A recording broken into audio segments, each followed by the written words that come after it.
John Lilly lowered himself into a tank of black water in 1954 and closed the lid, expecting to find out whether a mind falls apart when you take the world away from it.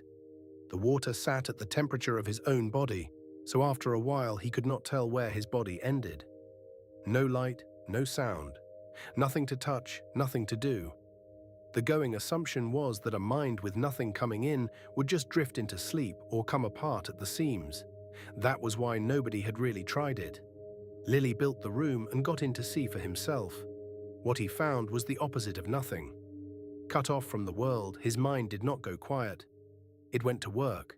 Images, voices, whole scenes, states he had no ordinary name for. The tank did not empty him out. It took the lid off something. And here is the thing that makes him worth 6 minutes of your time. He was not some fringe mystic. He was a Caltech-trained physician with a medical doctorate from Penn, an early mentor in the Nobel-winning geneticist Thomas Hunt Morgan.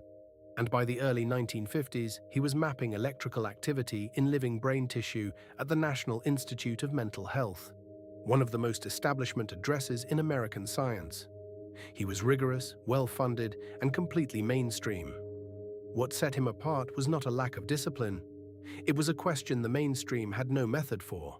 Not what the brain is made of, not how it fires, what it is like in there, and how far in a person can actually go.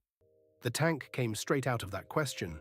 If you want to study what the mind produces on its own, you have to take away the world it leans on. Strip out the light, the sound, the pull of gravity, the low constant chatter of the senses, and see what is left. He was his own first subject, and he wrote up the early findings in a paper in 1956. The results settled an argument. The mind cut off from input does not switch off. It generates. Freed from the job of tracking a world, attention turns inward and finds an enormous amount already running. For Lilly, that was the first real evidence for a suspicion that would drive the rest of his life. That much of what we call ordinary consciousness is a kind of running management of incoming signal, and that underneath the management there is far more going on than we ever normally meet. Put it plainly, if the mind pours out this much the moment you subtract the world, then the world is not the source of the mind. The daily flood of input might be as much a lid as a window. That first tank is the direct ancestor of every float tank in every wellness studio today. Lilly built it to go deep. Most people now use it to come down, an hour of near-total rest for a nervous system that never otherwise gets one. Both of those are his. If any of this is landing for you, a thumbs up genuinely helps this kind of work reach more people, and subscribing means you will not miss the next one. By the end of the 1950s, his attention moved from the human mind to a bolder question. Could a human meet a mind that was not human at all? He founded a research institute in the Virgin Islands and set about trying to talk to dolphins. Large brains, complex behavior, right here on Earth, and nobody had genuinely tried. The strangest chapter came in 1965 when one of his researchers, Margaret Howe Lovatt, moved into a partly flooded house so she could live around the clock with a young dolphin called Peter and teach him to make speech sounds. She lived like that for roughly 10 weeks. Peter learned to copy some sounds. The full crossing into language never came. The end was sad. The funding dried up. The dolphins were moved to cramped tanks in Miami, and Peter declined and died there. Some of Lilly's methods, including giving the dolphins LSD, are rightly questioned now on both scientific and ethical grounds. None of it produced the conversation he was chasing. What it did do was put dolphin intelligence on the map as a serious subject. Look at the shape of what he was reaching for.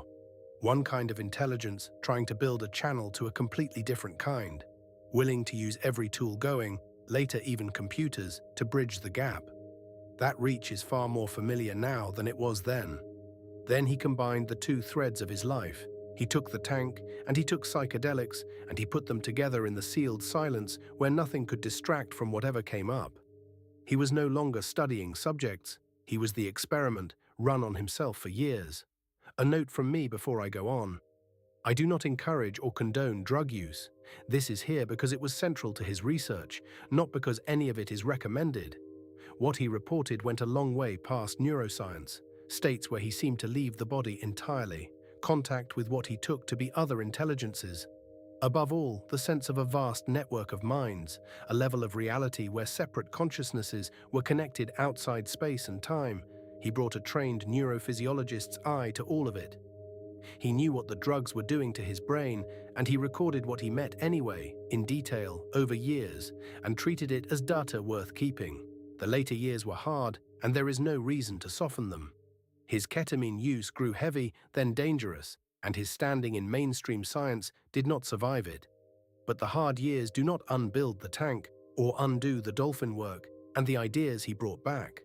He was all of it at once, brilliant, serious, endlessly curious, and willing to go where almost nobody else would. That is what stays with me about him. He took consciousness seriously as a place you could actually go, rather than a thing to theorize about from a desk. He went again and again, and kept sending back word. Some of it was solid early science the rest of us have since caught up to. Some of it is still out ahead of anything we can test. We do not get to sort it cleanly into one pile or the other, and maybe that is the honest state of the whole subject, and not just of him. If you want the full story, the credentials, the dolphins, the network of minds, and how it all lines up with the idea of the brain as a receiver rather than a generator, the article is on the site. You can read it at consciousnesspartnership.com.